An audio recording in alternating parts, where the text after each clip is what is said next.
This is the future.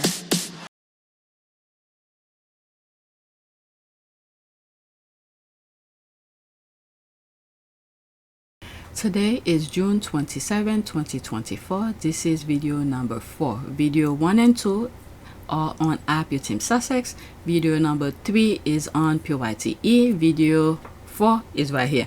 So we have a couple things to share with you. I know I haven't been sharing a lot of videos, and there's a lot of things I need to do for this channel. I haven't had time, but let's look at the numbers. 1,662 subscribers. I know the last time I was here it was 61, so the new subscriber, welcome. Okay, analytics. Okay, and the last 48 hours, 36 views. That's not bad because I don't post that much. Okay, and I lost 7 subscribers. But anyway, let's go on Twitter. This is the first tweet. This tweet, I literally just saw it when I was recording my last video, and I saw it. Okay, so I decided to put it on the list because I know it has to do with Scotty's little soldiers. Okay, so let's see here. From grief to growth. Scotty Global Ambassador, the Duke of Sussex, and Nikki Scott, founder of bereaved children's charity Scotty's Little Soldier, sat in conversation ahead of Armed Forces Day in the UK. Oh, it was in the UK? Very interesting. I didn't know Harry was over there. Okay, I'll share this on my community board later. And as I walked down the road, I saw 2 cars drive past me, and I knew instantly. I was like, something's happened to Lee. And as I got to the door, I said, are you looking for me? And they said, are you Corporal Lee, Michael Scott's wife? And I said, yeah. Like, oh my God, the kids was my absolute first thought. How did you tell the kids?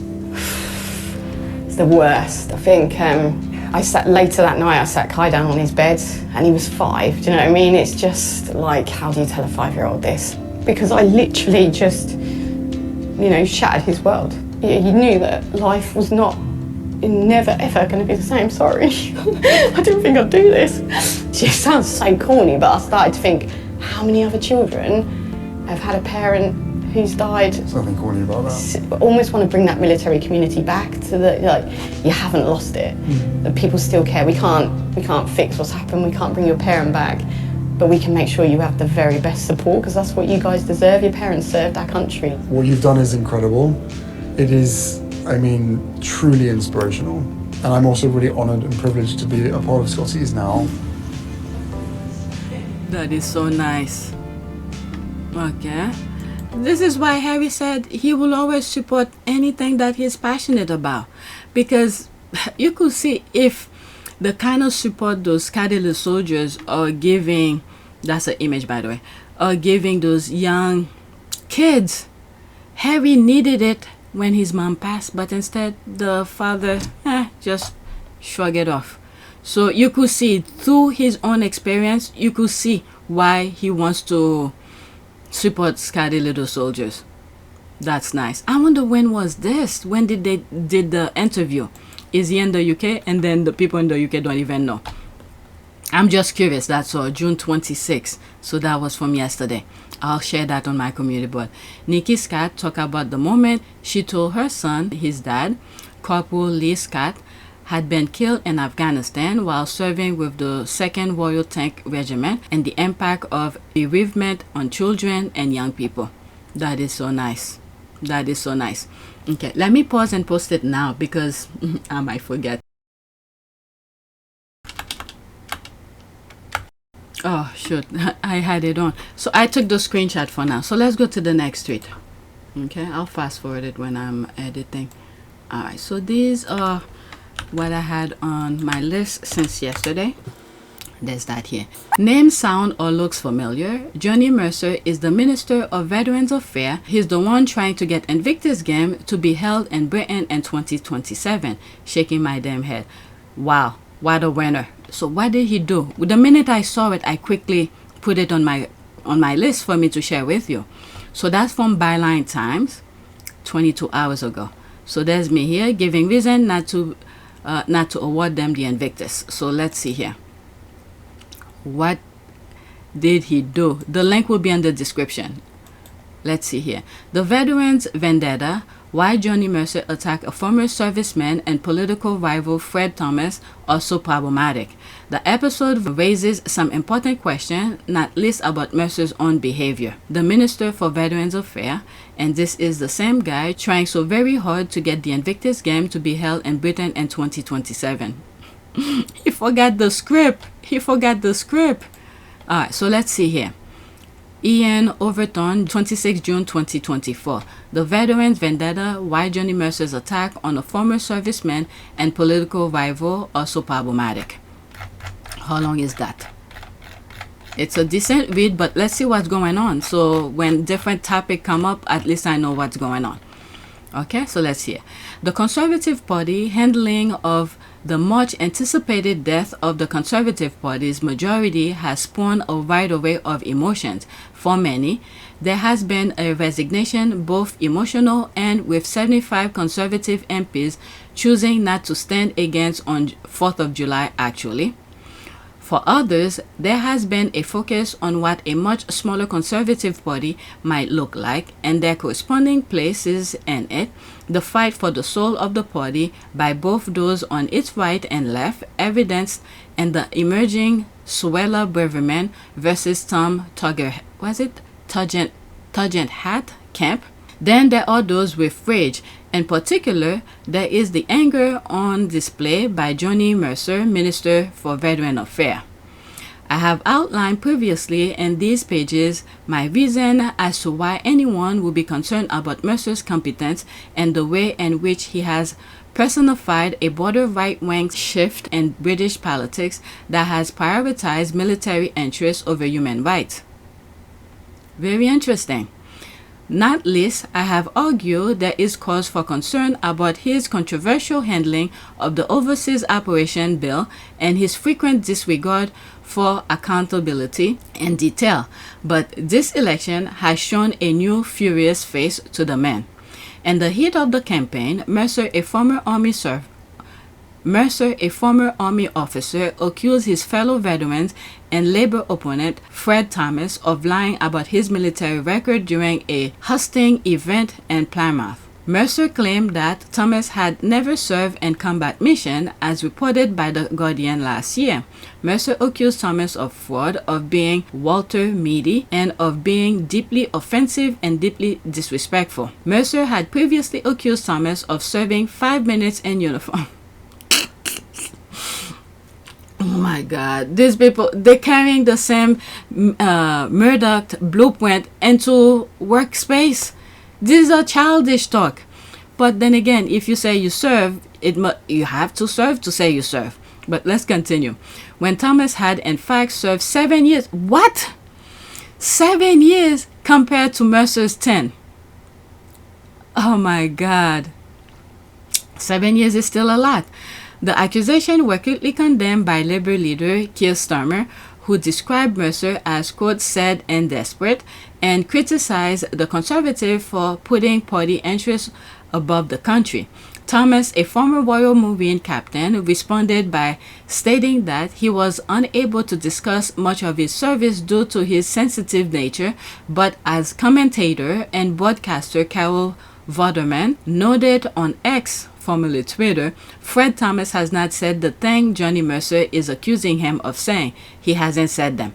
A letter was also published from the commanding officer of the UK Special Forces support group that noted that Thomas had led command on Operation Overseas in a range of hostile and challenging environments, given that in Afghanistan, where Thomas served, 223 British soldiers were killed from improvised explosive device, IED, a death toll accounting for more than half, 56.3% of the combat death there. Any service in Afghanistan will have come with tremendous risk. The backlash against Mercer's comment was swift. Sam Kelly, a well-respected Sky News journalist, I don't know, I've been talking a lot about journalists in the UK.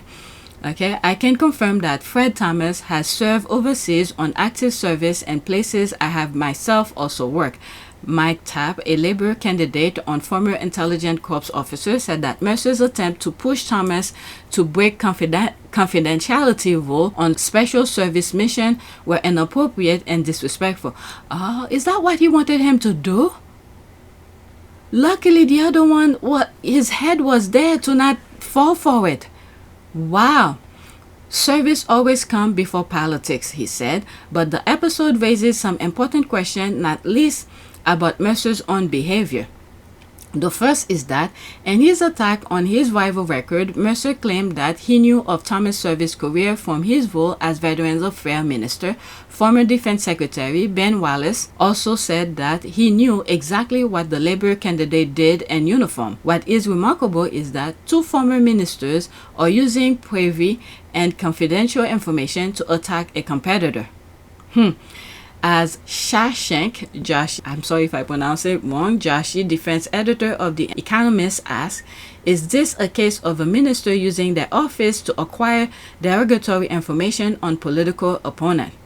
Perhaps, but it is not against the law to do so, according to the Electoral Commission. You have to respect your other, this is where integrity come into play. You have to respect your other servicemen, your other colleagues. This is just something you're running for. Oh my God. These people are throwing everything out the window. Integrity, respect, and everything else. So if he could do that, what other things he might do about other people who serve in combat? Okay, so let's continue. Perhaps, but it is not against the law to do so, according to the Electoral Commission. The content of campaign material is not regulated by any UK body other than a number of electoral offences associated with making false statements about the character of another candidate. Still, that also tells about the person who's using information, private information, to attack the other one. The second concern is that Mercer expecting Thomas to reveal detail of his own special. That's what I was saying.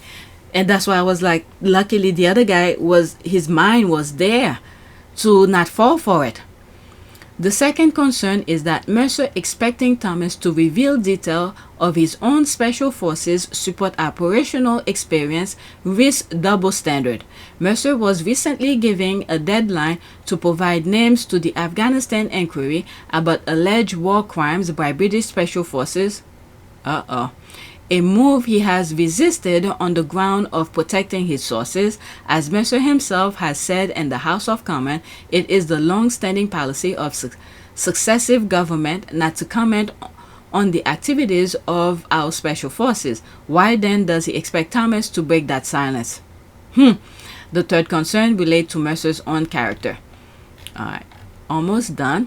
For a man who claimed that he doesn't talk about his combat mission for good reason and that it's not something you boast about, he is constantly framing his own virtues against his having served. Even in his book, he praised himself as one soldier under fire. Mercer has arguably done more than any other person in the UK to transform the veteran and public culture, from protecting veterans from unfounded prosecution to claiming that he wants the UK to be the best place in the world to be a veteran. Mercer has always aimed toward gifting the veterans an exceptional protected status in public life. Some argued that this is good, but it has also come back to bite the Conservative. Witness the fallout of Prime Minister leaving the 80th anniversary International D-Day commemoration early last month, which the BBC called the biggest gaffe of the general election campaign so far, and led to Reform leader Nigel Farage claiming while sounding a dog whistle that Rishi Sunak did not understand our culture. Wow. There's something I want to say about Rishi Sunak, but let's see after July 4th. Okay, let's see how the election goes. Okay, so there's that. And this is the last part here. This was sadly predictable, as I have previously noted in these pages. The rise of the use of words such as hero and veterans in the comments seems in step with a march of a certain fascism and political rhetoric. The snake tends to eat itself though. Johnny Mercer turning on a fellow veteran for not being enough of a veteran is symptomatic of how problematic the veneration has become and how far it can lead to a rage-fueled ugliness and political life. Yeah, the link of this will be in the description.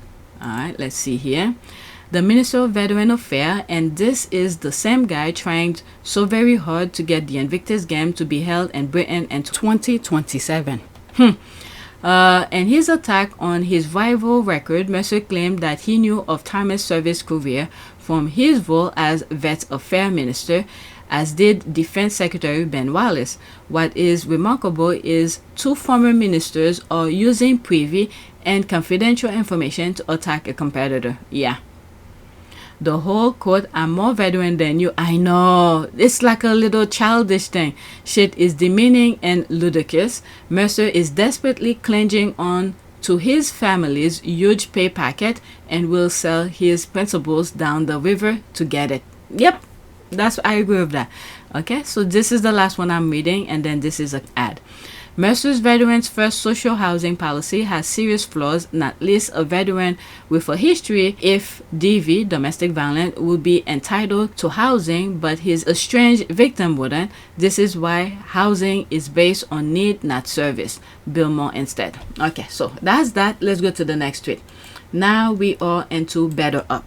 The link of this article will be in the description. 2, 4. I have 4 more. Okay, let's see if I could see it. I tried to look for BetterUp page. Oh, maybe this is it. Okay, it was right below it. So let me pause for a second and do some couple things. Okay, I just did 2 things here. I put the BetterUp article and the description, and I need to remove that.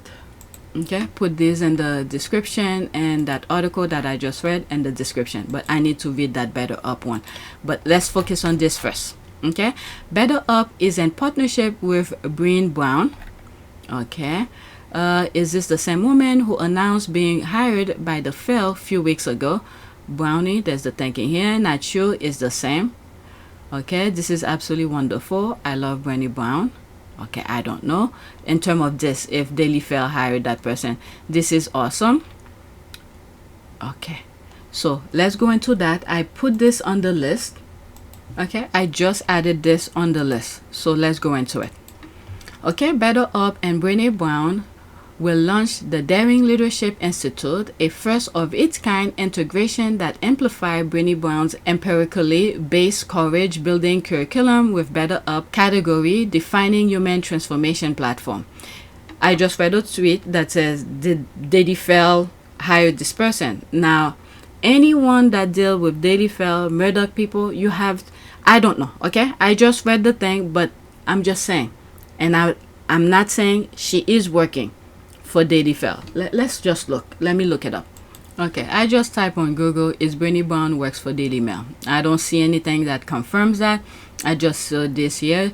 Brown announced on Saturday that she will not be producing more episodes of her Unlocking Us and Dare to Lead podcast until further notice, and there's other things, so I don't know if it's true. Okay, if she works for Daily Fail.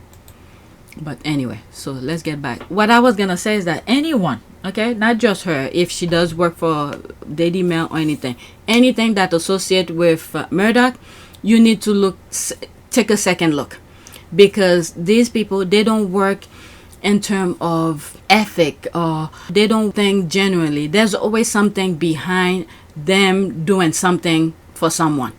Okay, what is their objective? Are they there to gather information, to do this, to some kind of espionage thing, to blackmail you in the future or something like that?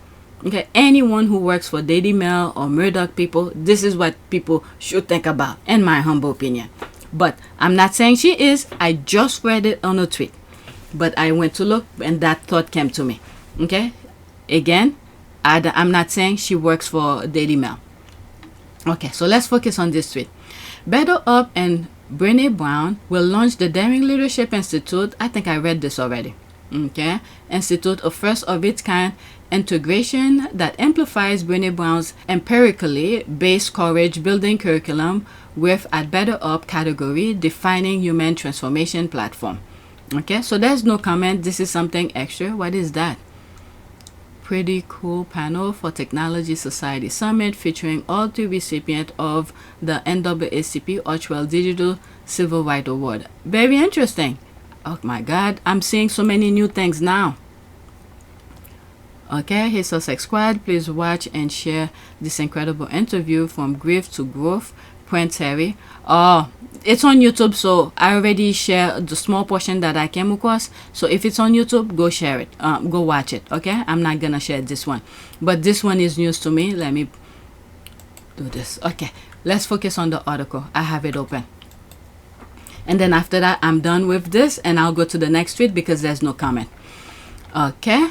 BetterUp and Brené Brown partner to bring the Daring Leadership Institute to the BetterUp Human Transformation Platform, June 26, 2024. 9-minute reads. How big?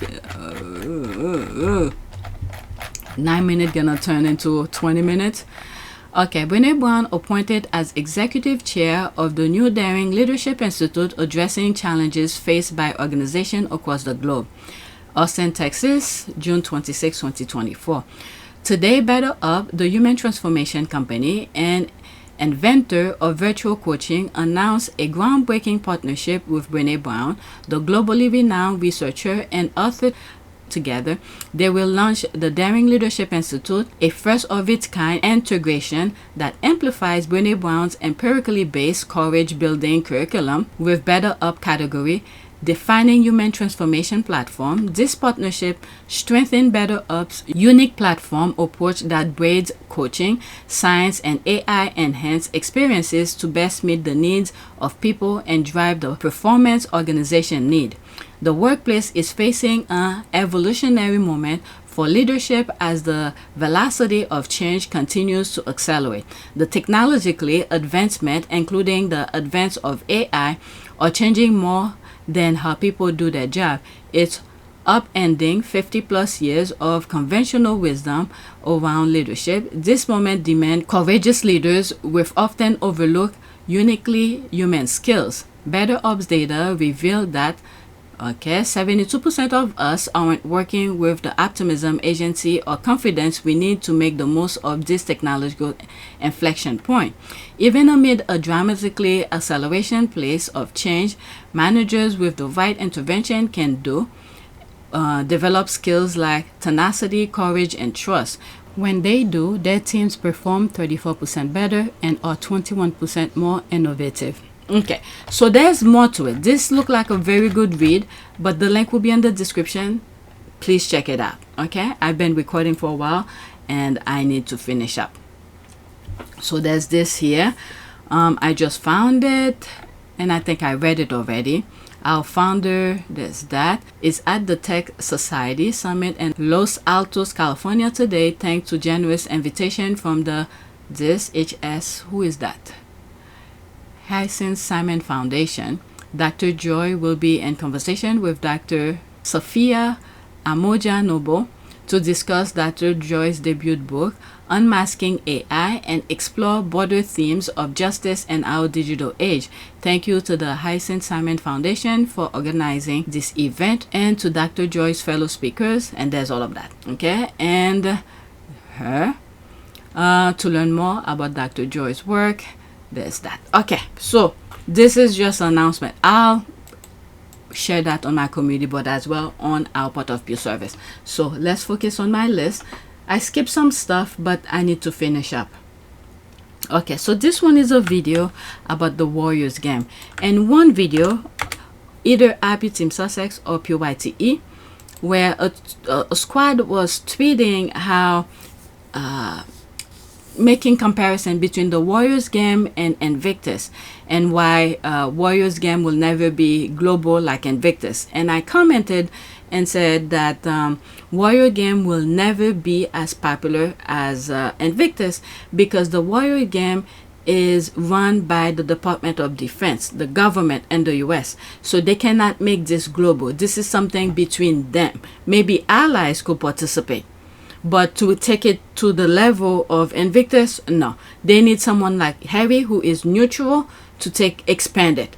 But the Warriors game will never. Okay, so this is taking place Okay, Warriors Game, Department of Defense Warriors Game live stream. Check it out live. So I'm not gonna click on it, I'm just gonna share what's there. Major General J. Talley, Chief of Staff and Deputy Commanding General, Support, U.S. Army Medical Command and Chief of U.S. Army Medical Service Corps, leads Team Army Nation, and a shout out to the Team Army athletes. So let's go into it. June 24th. Let's pause. Okay, so that's the only video, there's no comment. So let's listen. Here we go, Army, here we go. Here we go, Army, here we go.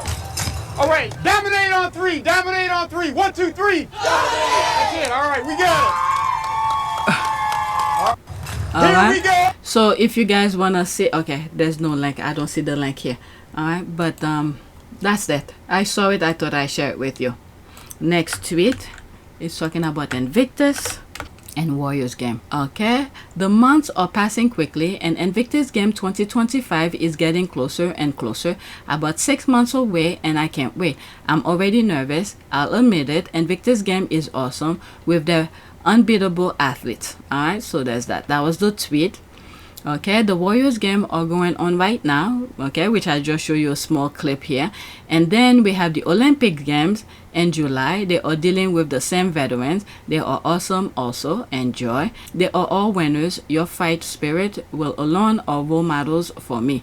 Have great respect for the athletes. The royal family will be burying their heads in the sand. Okay, they can bear heavy success. That's their doing, but yet they continue. They don't know when to stop. Okay, hopefully Megan will keep her note. Oh God. Okay, I need to respond. Alright, so this is what I wrote here. I had to go back and change letters into numbers.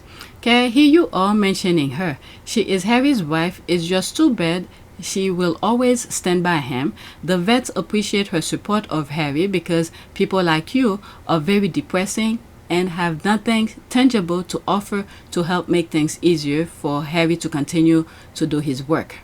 For Harry continue to do his work. So let's remove that period. Okay, let me see something here. Okay, so I removed some spacing. Okay, the vets appreciate her support of Harry because people like you are very depressing and have nothing tangible to offer and help make things easier for Harry to continue to do his work. Your comment is not helping the cause. Alright, so that's that. And then let's black. I don't want to hear from them again. Alright, so that's that. Let's go to the next tweet. I'm telling you, nobody's mentioning Megan here, but here you are mentioning her.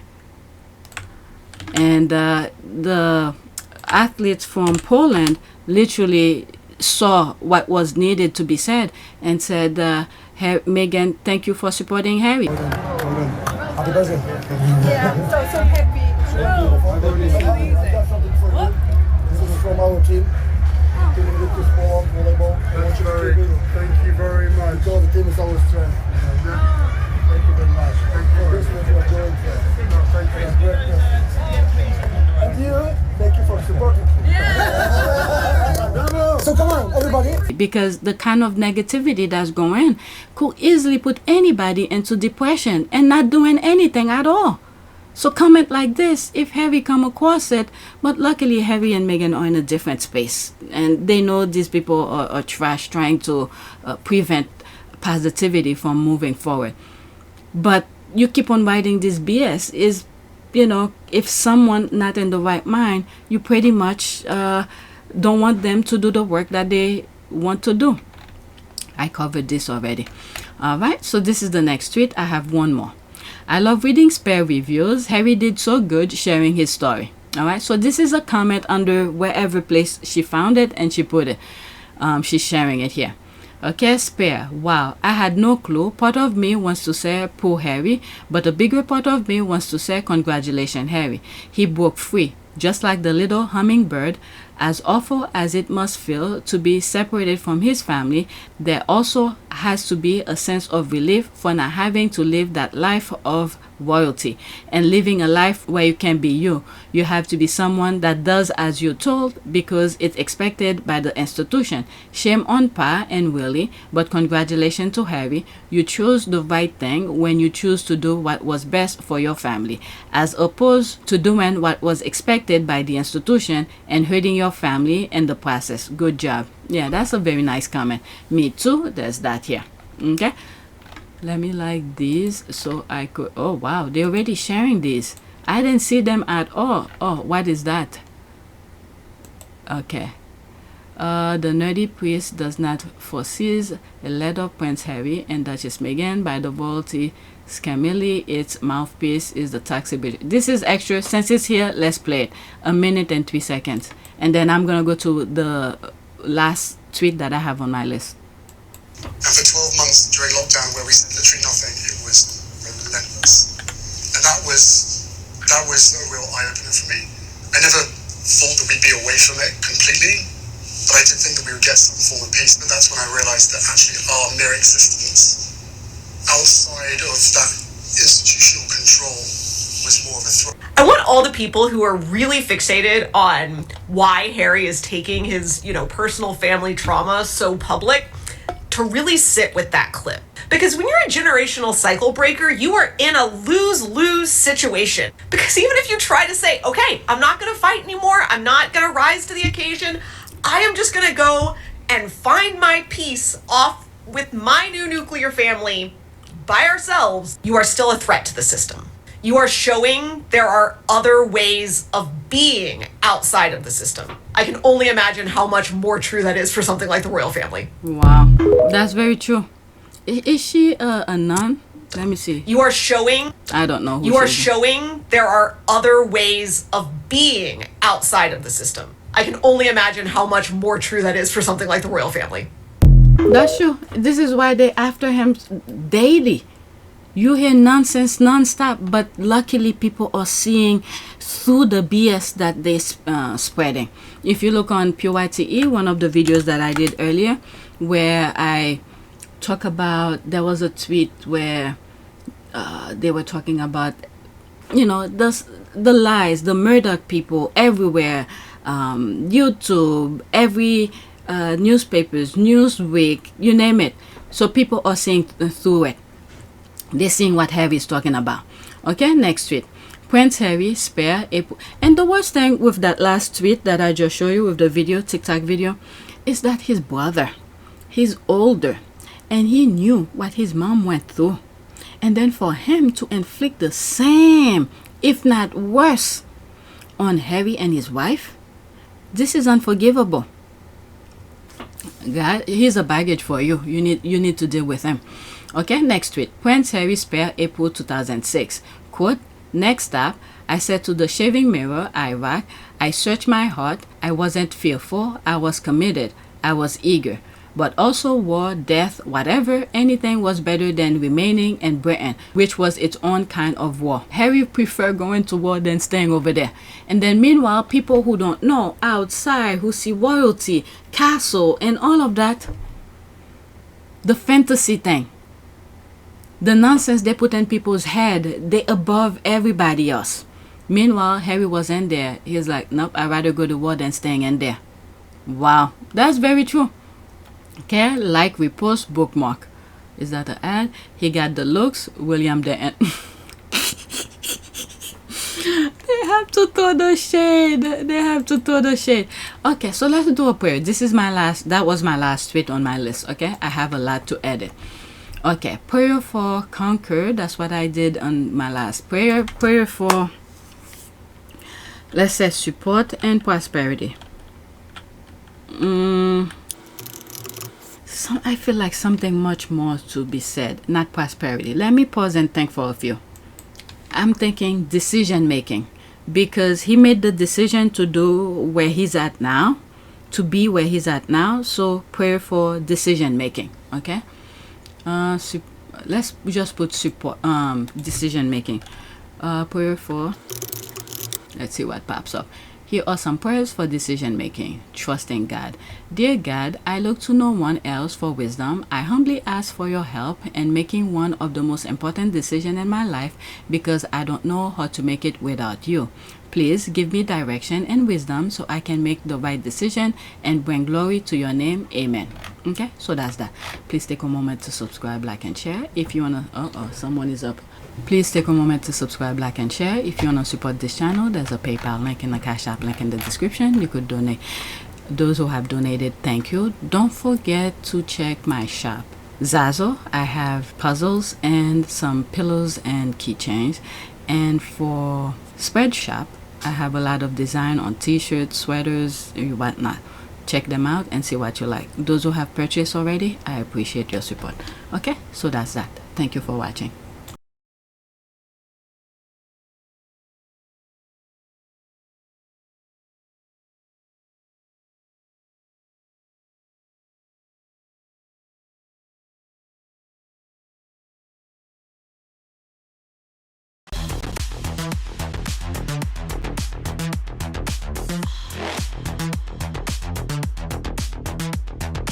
Evolution.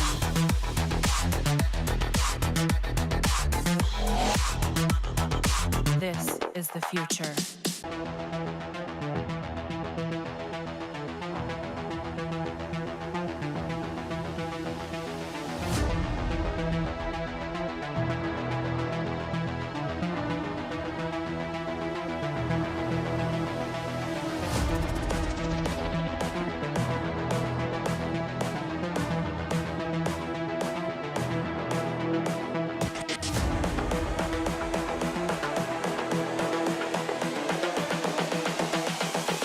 This is the future.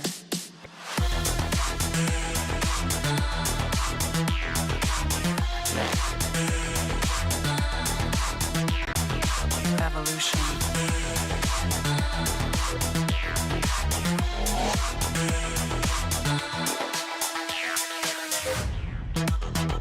This is the future.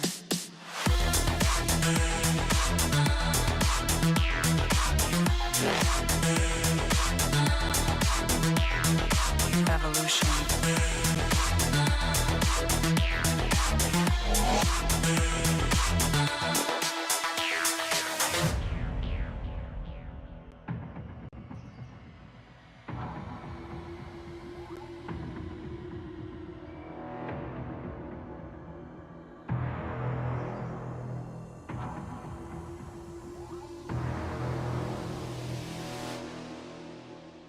You realize once you have access or a voice that people are willing to listen to, with that comes a lot of responsibility.